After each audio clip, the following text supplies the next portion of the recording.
काय झालं? ताबडतोब घरी असा निरोप होता. काही झालं नाहीये, जराशी घेरी आली होती इतकंच. परत घरी आली? काही नाही हो, मी बरी आहे. मी किती वेळा सांगितलंय तब्येतीची काळजी घे म्हणून. डोकं फोडून सांगत असतो उपास तापास करू नको, पण तुला ऐकायचं नाही. ही आजारपणा काढण्यात वेळ घालवू का मी? यशोदा, या गोष्टींसाठी माझ्याकडे वेळ नाही, मी आत्ताच सांगतो. कॉलेज सुरू होते, त्याची कामं पडली. काय झालं? भाऊजी, आता मात्र हातातली सगळी कामं बाजूला ठेवून वहिनींची काळजी घ्यावीच लागेल बरं का तुम्हाला. म्हणजे? अहो, म्हणजे यशोदा वहिनी 2 जीवांच्या आहेत आता. सगळी कामं एकटीने कशी करतील? तुमची मदत लागेलच की.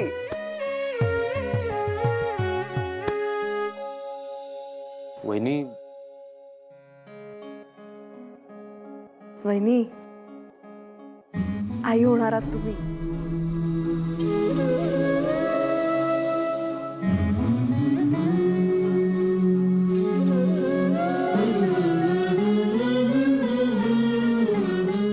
अहो,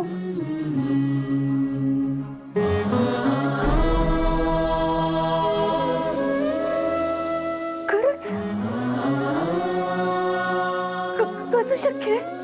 ताई, मी आई हो. ताई, मी खरंच आई होणार. ताई,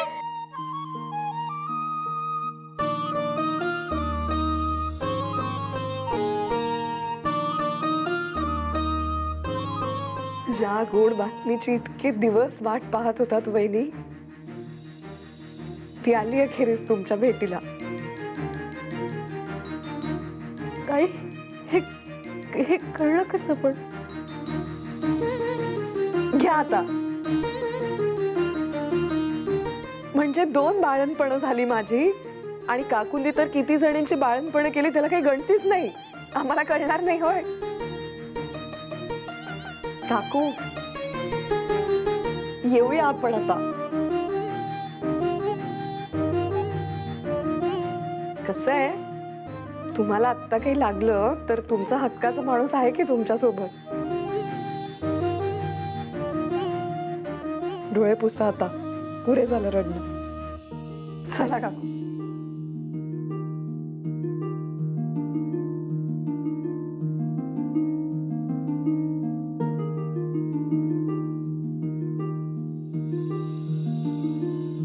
भाऊजी, आता सांभाळ बरं का, तुमच्या रागालाही आणि आमच्या यशोदा वहिनींनाही. येतो आम्ही.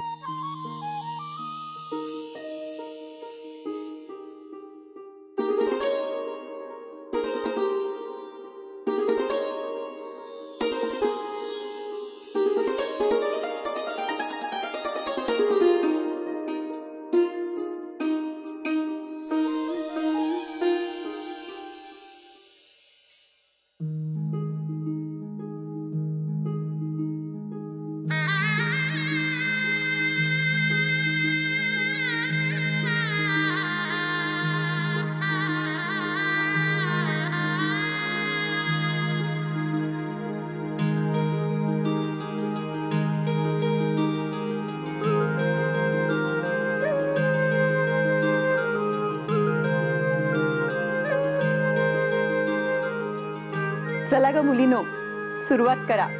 हो, चला सुरू करूया. चला वहिनी. हो, करूया सुरुवात ना. हो हो. कुणी गोविंद घ्या, कुणी गोपाळ घ्या, कुणी मधुसूदन घ्या, कुणी जनार्दन घ्या,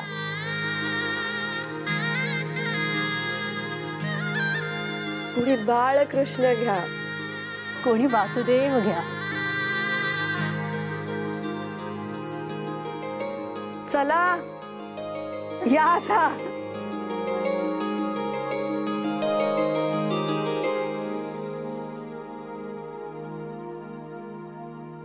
अगो बाई,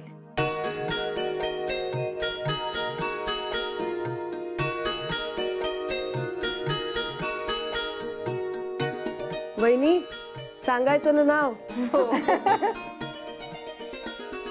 यशवंत. अगो बाई, छान. यशवंत गोपाळ आगरकर. कुणी आहे का घरात? काकू या ना या. यशोदे आज एकटीच? सोबतीन कुठे तुझी? ही काय काकू, मी इथं आहे. घ्या पाणी घ्या. दे बाई दे. काय म्हणताय?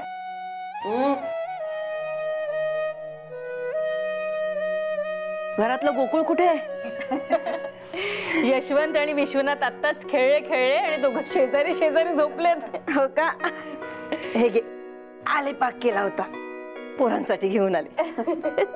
आणि कृष्णा ते कुठे वार? ती काय मुळाक्षर गिरवायला बसलीये. हल्ली यांनी तसा नेमच घालून दिलाय ना, मग बसतात बाईसाहेब. आणि तपासायला मास्तरीण काकूही आहेतच की. अगो पोरी बाळींनी शिकलंच पाहिजे. नुसतं रांधावाडा उष्टी काढा, पोराटोरांचं आणि घरदाराचं बघा, हे आता बंद झालं पाहिजे. होय की काय? बर. आणि मग हे 2 वेळेचं पोटात ढकलायचं जे यज्ञकर्म आहे ते कोणी करावं? कर हो, माझ्या मेलीची थट्टा कर तू. आणि काय ग, बाईच्या जातीला कुठलं काम कठीण आहे ग? मी सांगते, तोही दिवस दूर नाही ज्या दिवशी स्त्री ओट्याजवळही उभी राहील आणि 4 बुक शिकून पुरुषांच्या बरोबरीने कामही करेल. बर. त्याच्यावरनं आठवलं, आजच सांगते, ते महादेव रानडे त्यांच्या पत्नी रमाबाई त्या आल्या होत्या आज खानावळी. होय की काय? कशासाठी? अगो त्यांचं काम होतं माझ्याकडे. त्यांनी जे काम सांगितलं ना, ते ऐकून मी थक्कच झाले. अगं बाई, असं काय सांगितलं त्यांनी? त्यांची शाळा आहे ना मुलींची, हुजूर बागेत. आता म्हणे बाहेर गावाहून येणाऱ्या पोरींची राहण्याची सोय व्हावी म्हणून त्या वसतिगृहाची योजना करत आहेत. तर त्या मुलींच्या जेवणाची सोय होईल का हे विचारण्यासाठी त्या आल्या होत्या. मग तुम्ही काय सांगितलं? अगं महत्वाचं ते नाहीये यशोदे, महत्वाचं हे आहे, शिक्षणासाठी बाहेर गावाहून येणाऱ्या पोरींची सोय आता पुण्यातच होईल. काहीतरी एक ऐकावं ते नवलच. नवल तर आहेच, पण कौतुकाचं पण आहे हो. अहो पण काकू, आपल्या लग्न न झालेल्या तरण्या ताठ्या पोरींना असं एकटीला शिकायला ठेवतील परगावी पालक? न ठेवायला काय झाले? आता पोरी राहतातच ना महिनोन महिने आजोळी. मग अहो ते वेगळं, हे वेगळं. तिथं आपल्या माणसांसोबत राहतात त्या. आता पालक तयार झाल्याखेरीज हा विचार सुरू झाला असेल का? हो, पण मॅट्रिक पर्यंतचं शिक्षण होईपर्यंत मुली तशाच बिन लग्नाच्या ठेवतील आई वडील. उलट जाणतेपणीच लग्न झालेलं बरं नाही का? काही कळत सवरत नसताना भातुकली खेळण्याच्या वयात कोणाच्या तरी गाठीला बांधून टाकण्यापेक्षा जाणतेपणी एखाद्याची बायको झाली तर शहाणपणाने संसार करणार नाहीत का मुली? पण तरीही काकू, 15व्या वर्षापर्यंत आपल्या मुलींना असं बिन लग्नाचं कोणी ठेवेल असं मला तरी काही वाटत नाही. अखेरीस ते परक्याचं धन वेळेत स्वतःच्या आपल्या घरी गेलेली बरी, नाही का? कसलं आलंय परक्याचं धन? मला ना लोकांचं कळतच नाही. एकीकडे पोरीला धनाची पेटी म्हणायचं आणि दुसरीकडे परक्याचं धन म्हणायचं. मला तर बाई रमाबाईंचा विचार अगदी योग्यच वाटतो. भविष्यात यात काहीही नवल उरणार नाही, बघशीलच तू.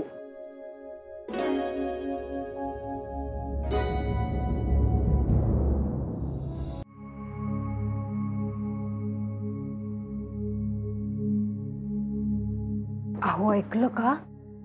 त्या जानकी काकू त्या सांगत होत्या की मुलींसाठी वसतिगृहाची सोय करायचा विचार आहे म्हणे. चालू आहे असा विचार का ग? का ग काय? चांगल्या घरातल्या मुली अशा येऊन एकट्या दुकट्या त्या वसतिगृहात राहणार? घरचे तयार होतील का? आता तयार न व्हायला काय झालं? शिक्षणासाठीच येत आहेत ना. मला तर बाई कठीणच वाटतं. आता आपल्याला त्या वयाची मुलगी असती तर त्या एकट्या पोरीला परगावी असं खुशाल ठेवलं असतं. ठेवलं असतं की, त्यात काय? अहो काहीतरीच काय. मुलीची जाती, मुलीची अब्रू म्हणजे काचेचं भांड असतं. उद्या काही वावगं घडलं म्हणजे? आता यात अब्रूचा संबंध काय आला यशोदा? एक लक्षात घे, काळ बदलतोय आणि येणाऱ्या आधुनिक जगात स्त्रियांना पुरुषांच्या बरोबरीनं शिक्षण घेण्याची गरज आहे. आणि जर का हे अंतर कमी झालं तर समाजामध्ये स्त्री पुरुष समानता येईल. आणि मला सांग, अशी समानता समाजामध्ये आली तर ती चांगली आहे का वाईट आहे? चांगलंच म्हणायचं. मग झालं तर. आणि पिढ्यानपिढ्या चालत आलेल्या गोष्टी जर बदलायच्या असतील तर थोडी कुरबूर होणारच, पण मानसिक दृष्ट्या आपण तयार असायला हवं, तरच ते बदल स्वीकारणं आपल्याला सोपं जाईल. तरी पण अहो, म्हणजे असं वयात आलेल्या मुलीने परगावी एकटीने राहणं हे कितपत योग्य आहे? अगदी योग्य आहे. मुलींचं शिक्षण वाढीस लागलंच पाहिजे. समाज म्हणून आपली जबाबदारी येते. प्रत्येक पालकाने आपल्या मुलीला घरच्या शिक्षणाबरोबरच बाहेरच्या जगातलं शिक्षणही द्यायला हवं. आणि खरं सांगायचं तर मातृभाषेतून शिक्षणाचा मी पुरस्कार आहे. शिक्षण हे मराठीतूनच व्हायला हवं. त्यामध्ये स्त्री आणि पुरुष असा भेदभाव नसायला पाहिजे. पण तुर्तास तरी या साहेबाच्या भाषेचा आधार आपल्याला घेतल्याशिवाय पर्याय नाहीये. म्हणजे भविष्यात जर मराठीतून शिक्षण वाढवायचं असेल तर आता इंग्रजीतून शिक्षण घ्यायला हवं असं? काय बाई, तुम्ही अगदी जगावेगळा विचार करता. मला तर ना कधी कधी कळतच नाही तुम्हाला नेमकं काय म्हणायचंय. हरकत नाही, सोप्या शब्दात सांगतो. काट्यानं काटा काढायचा. म्हणजे? बस सांगतो. म्हणजे इंग्रजांच्या आधुनिक विचारांचा, शिक्षण पद्धतीचा वापर करून त्यांनाच आपल्या देशातून हाकलून द्यायचा. कारण येणारा काळ हा रणांगणावर युद्ध करण्याचा नसून बुद्धीनं युद्ध करण्याचा आहे. आणि ज्या शत्रूशी आपल्याला दोन हात करायचे आहेत त्याची भाषा आपल्याला अवगत असायलाच हवी. तू काळजी करू नकोस. तू तुर्तास तुझ्या लिखाणावर आणि वाचनावर लक्ष केंद्रित कर. समजलं? समजले हो. अहो, जानकी काकू अजून सांग. जानकी काकूंना सांग, केसरीमध्ये वार्ताहराची गरज आहे. या म्हणावं. कुठून त्यांना माहिती मिळते मला समजत नाही. काहीतरीच काय. पण मला काही हे पटत नाही. हे असं मुलीबाळींना एकटं परगावी ठेवणं हे विचित्र नाहीये का? जगाच्या रीतीला सोडून नाही हे आहे तर जगाच्या रीतीला सोडून आहे म्हणूनच एवढा गहजप माजलाय. ही जगाची रीत म्हणून जी काही असते ती बनवतं कोण? तुम्ही आम्हीच ना. मग ती बदलण्याचे हक्क कोणाला? आपल्यालाच. बदल हे घडतच राहणार आणि त्या बदलांना सामोरं जाण्याची मानसिक तयारी आणि धैर्य देखील आपल्याकडे असायला हवं. पण वस्तुस्थिती अशी आहे की इतक्या मोठ्या बदलाला आपण मानसिक दृष्ट्या अजून तयार नाही. स्त्री शिक्षणात बदल व्हायला हवेत खरे, कबूल. हे जरी खरे असले तरी सध्या स्त्रियांना गृहकृत्य दक्ष होण्याचेच शिक्षण द्यायला हवे. हो, पण मुळात असं दूर राहून तरी शिकणार काय? निगुतीनं संसार कसा करावा ह्याच्या गोष्टीच ना. मग त्या आपल्या घरात राहून नीट नाही का शिकता येणार जास्त? मला तर बाई हे काही पटत नाही. माझ्यासाठी सोपी विभागणी आहे. बाहेरचे व्यवहार पुरुषांनी पाहावेत आणि घरातलं सगळं बाईनं सांभाळावं आणि दोघांनीही आपापल्या जबाबदाऱ्या नीट पार पाडाव्यात. तू म्हणतेस ते जरी बरोबर असले तरी बाहेर वारे वेगळेच वाहत आहे. बदल अटळ आहे. मुलींची चुली समोरून सुटका करा आणि त्यांनाही औपचारिक शिक्षण द्या असं म्हणणाऱ्यांचा गट प्रबळ होत चाललाय. ते ठीक आहे, पण तुमचं म्हणणं काय आहे? तुम्हाला योग्य वाटतंय का हे? म्हणजे उद्या जर वेळ आली तर कृष्णीला असं शिक्षण द्यायला तयार व्हाल तुम्ही? काळानुरूप बदल हा घडायलाच हवा, पण तो अशा पद्धतीने की समाजाची घडी विस्कटता कामा नये. मुलांसारखेच मुलींनाही औपचारिक शिक्षण देण्यास माझी काही ना नाही.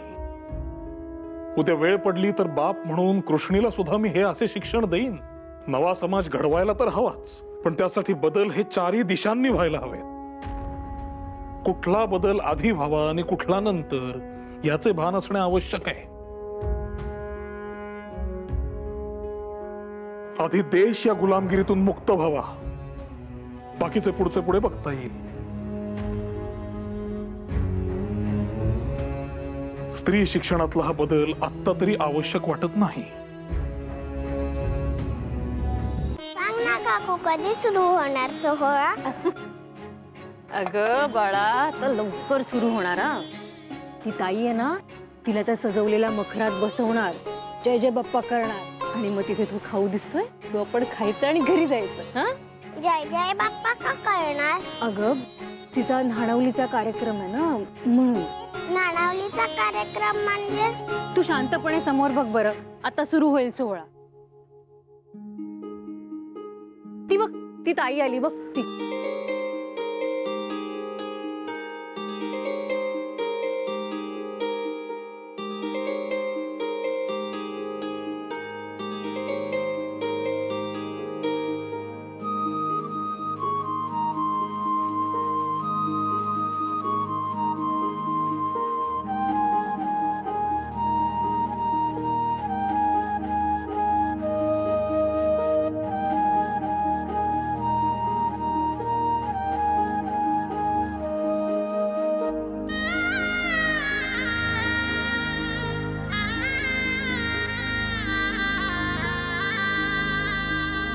अगं कृष्णा, कुठे चाललीस? मला पण तिथे बसायचंय. बसवूया हो तुलाही लवकरच, आणि असंच सजवूया. तुझ्या वेळी तर ताशा वाजंत्री सगळं वाजवूया आपण. अहो लहान आहे ती अजून, तिला काय कळतंय तेव्हा. कृष्णा बाळा, तर मस्ती नाही करायची हा, आणि प्रश्न नाही विचारायचे. आपल्याला खाऊ देतील ना ते, तो पटकन संपवायचा आणि घरी जायचं. हा अहो, पोरीची जात म्हटलं की हे सगळं आलंच की, आणि त्यात लहान काय आणि मोठं काय हे सगळं कधीतरी कळणारच ना तिला.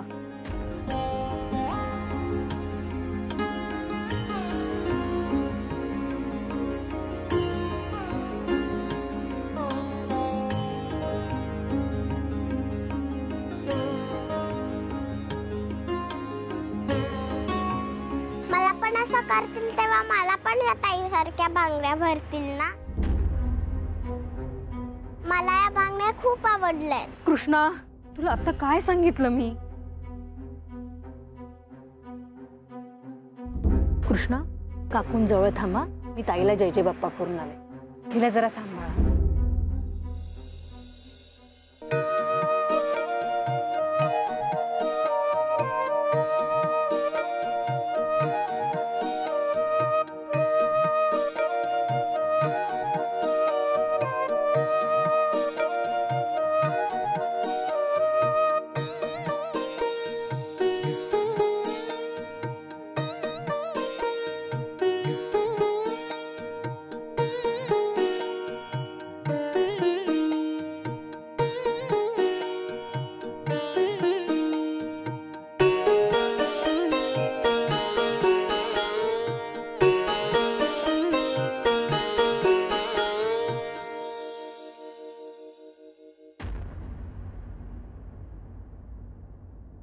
सांग ना काकू, देवी मला शिक्षा देणार का?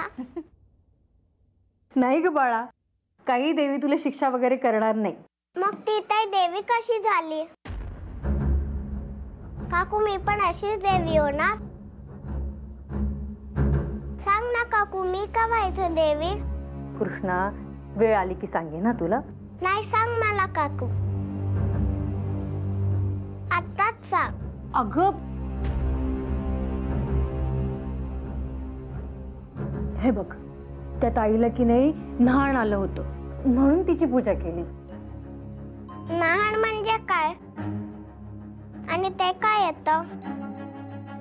तू भलते असेल ते प्रश्न विचारू नकोस ग, सांगितलं ना तू.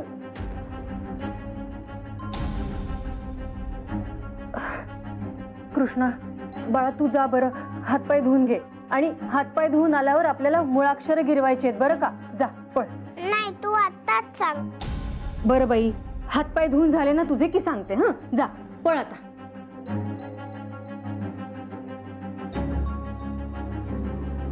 कुठे गेली होतीस? नामजोशींकडे. त्यांच्या सुनेचा न्हाणवलीचा कार्यक्रम होता ना, त्याचं आमंत्रण होतं.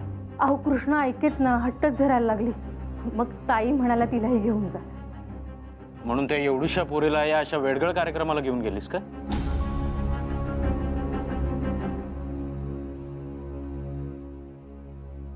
आणि मुळात तू तरी का गेलीस तिकडे? न्हाण आल्यावर मुलीला मखरात बसून पूजा करायची रीतच आहे. त्यात हे असं चिडायला काय झालं? हेच हे असे रीतीभातींना कवटाळून बसलात तर समाजात सुधारणा कधी होणार? आणि तुम्ही मारे त्या मुलीला मखरात बसवतायत, पण तिला कळतंय का काय चाललंय, कशासाठी चाललंय? नाही मला सांग ना, तुला तरी समजलं होतं? हे काहीतरीच काय विचारणं झालं तुमचं. यात संकोच करण्यासारखं काही नाहीये. साधा सरळ प्रश्न विचारला मी. तुझा जेव्हा हा कार्यक्रम झाला होता तेव्हा तुझ्या मनात काय होतं? अहो